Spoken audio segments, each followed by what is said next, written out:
తిరుమలలో శ్రీవారి సాలకట్ల బ్రహ్మోత్సవాలు వైభవంగా జరుగుతున్నాయి. ఉత్సవాల్లో భాగంగా దేవదేవుడైన మలయప్ప స్వామి చిన్నశేష వాహనంపై మాడవీధుల్లో ఊరేగారు.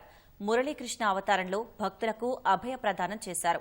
చిన్నశేష వాహనంపై ఊరేగే స్వామిని ధ్యానిస్తే కుండలిని యోగసిద్ధి కలుగుతుందని భక్తుల విశ్వాసం. రాత్రి హంసవాహనంపై స్వామివారు అభయ ప్రదానం చేయనున్నారు.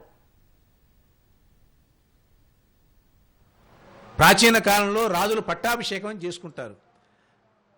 శిరస్సు మీద మంగళ స్నానం చేసి తల చుట్టూతా ఒక పరివేష్టంలాగా ఒక గుడ్డను చుట్టుకుంటారు. అది పట్టబద్ధము అంటారు. నాకు నిజమైనటువంటి రాజ్యాభిషేకము, ఒక మహారాజ పదవి ఏమిటయ్యానంటే, నీ కోసం నేల మీద నేను సాష్టాంగ ప్రమాణం చేసినప్పుడు అంటుకున్న మట్టి ఉందే, అదే నాకు రాజ్యంతో సమానము. నీ రూపము నాకు బంగారు రాశి, నాకు వేరే బంగారం అక్కర్లా, బంగారంలాగా నువ్వు ఉన్నావు స్వామి, బంగారు కొండలాగా. దివ్య ఆభరణాలతో, దివ్య సుగంధ పుష్పమాలికలతో, చిరునగవులతో చిందిస్తున్న నీ బంగారు రూపం నాకు చాలు, అదే నాకు బంగారము. ఈ విధంగా భక్తులు భావించాలి. ఇతర ఐశ్వర్యం ఏమీ అక్కర్లా, స్వామివారి యొక్క రూప దర్శనమే ఐశ్వర్యం. స్వామివారి యొక్క కథల వెంటమే, స్వామివారి యొక్క నామాన్ని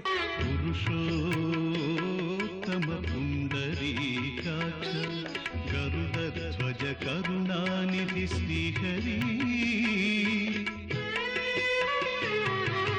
పురుషోత్తమ పుండరీకాక్ష గరుడధ్వజ కరుణానిధి శ్రీహరి చిరంతనాచ్యుత శ్రీ వెంకటేశ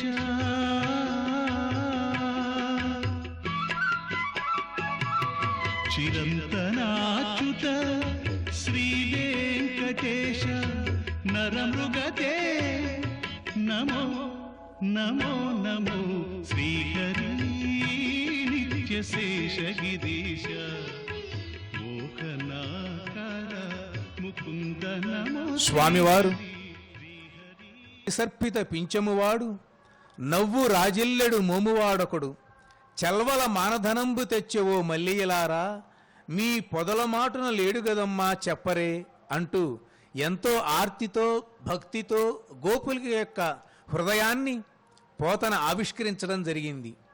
అటువంటి నల్లనైనటువంటి స్వామివారిని దర్శించుకుని భక్తులు ఉప్పొంగిపోతూ ఉన్నారు.